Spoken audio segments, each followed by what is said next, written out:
And welcome to Silver Screen. I'm Milo Dennison. Joining me is Andrew Leger.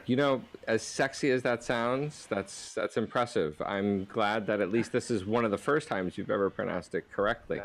If it sounded like it was spelt, then I wouldn't have a problem Yeah, but you don't mispronouncing speak it. French, so that might be the reason why. I wouldn't really beat yourself up over it though, because like it's just my surname. Let's move on to talking about King Arthur: Legend of the Sword. It's the new epic fantasy that's been directed by Guy Ritchie and written by Ritchie, and about like five other authors probably got involved. And it stars Aidan Gillian, Jude Law, Eric Bana, Astrid Bergis-Frisby, another French person, Dimon Honsu. It hasn't been getting the most enlightening reviews, so I sat down to actually watch it on Thursday night and then tried again on Friday night, and then subsequently got away with maybe watching 10 minutes on Saturday, and then moved into it early this morning with coffee and found myself not even being able to get past the 1 hour and 22-minute mark.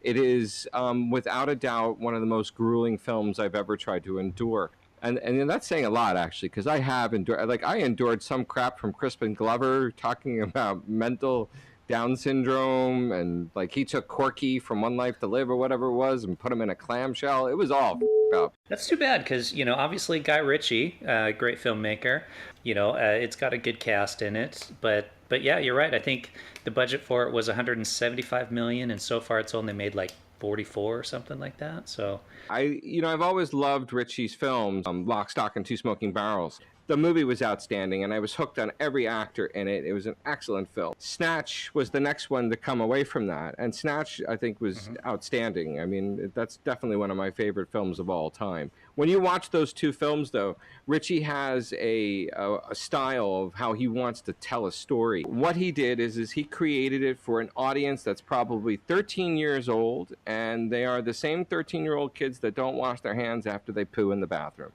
It's did you not like the Sherlock Holmes movies then? Because I actually really liked the Sherlock No, Holmes movies. and I'm a fan of Downey. I've always been a fan of Downey since he was sucking dick on Less Than Zero, and I tried to like it. I did. I sincerely tried, but I couldn't do it. I have a problem. I mean, Yeah, no, yeah, and the thing is, I had no interest in seeing it. Not because like I like Guy Ritchie. I just want to see another effing King Arthur movie. Just like I'm sick and tired of all these other remake movies that are coming out nowadays, and it just didn't look appealing to me. It's like, yeah, retell it again. Okay, great. And it's the same with the other ones. Baywatch just launched this last weekend, and apparently that's tanking. Yay, Baywatch. And that actually looked like kind of a good movie, but it's also getting panned by critics like King Arthur was. The new Pirates of the Caribbean, they're saying it's doing okay, but not as well as they were expecting it to do. And look at any number of these just kind of rehashed, remade movies. But I guess in the end, what made King Arthur a crappy movie wasn't the fact that it was a rehash of an old story. It's just a poorly made movie. it's poorly made storytelling, which Okay. is out of character for Ritchie. His cutting and the way he uses film to tell a story, it has a very unique sense to it. But he keeps, pushing the boundaries ever so far. I guess. Do you know what I would liken it to? It's like I loved U2's, October Boy. I loved even right up to Joshua Tree. But the moment they stepped into Zeropa and started playing in Walmart parking lots, I couldn't grab them anymore.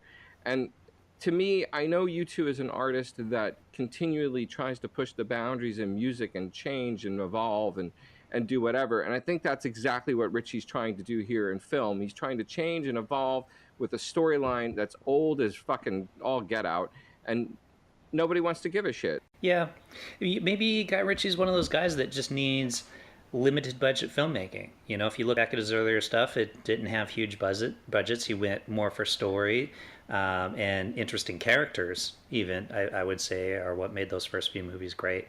And then this is just he's got too much money and he's become like your boy Robert Downey Jr. He used to be a great actor and now he's become so big that he's pointless. It's true. He kind of mails home his performances. He's the same person and everything. All the Iron Man films, there's nothing unique about his character. That is Robert Downey Jr. Is his Iron Man really all that different from his Sherlock Holmes? No, not at all. Same thing. Well, Let's go from big budget to historic big budget. Star Wars 40th anniversary. You know what I was hoping they would do with the 40th anniversary is re-release the original edit, you know? Like the way people loved the movie before George Lucas started ruining it. It'd be nice if that was what they did in honor of a 40th anniversary. You would think now that Disney owns it, they'd be looking at seeing how they can make it, squeeze a little more money out of the deal.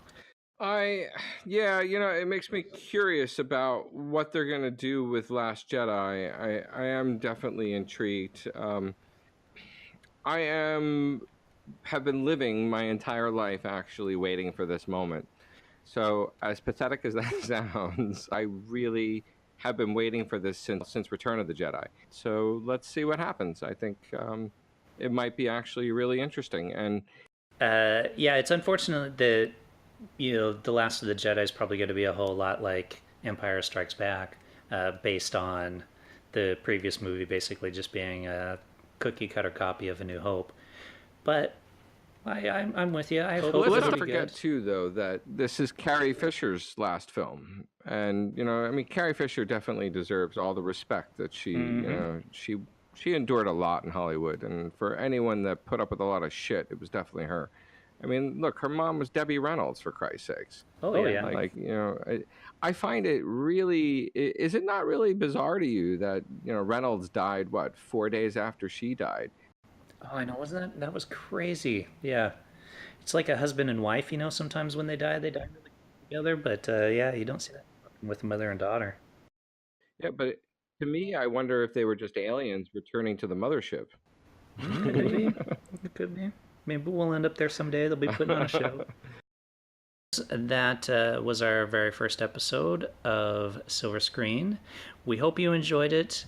Obviously, we're still working out the kinks, and you should see improvement over time as the show goes on. If you have any feedback for us, we will come up with a method of giving it to us.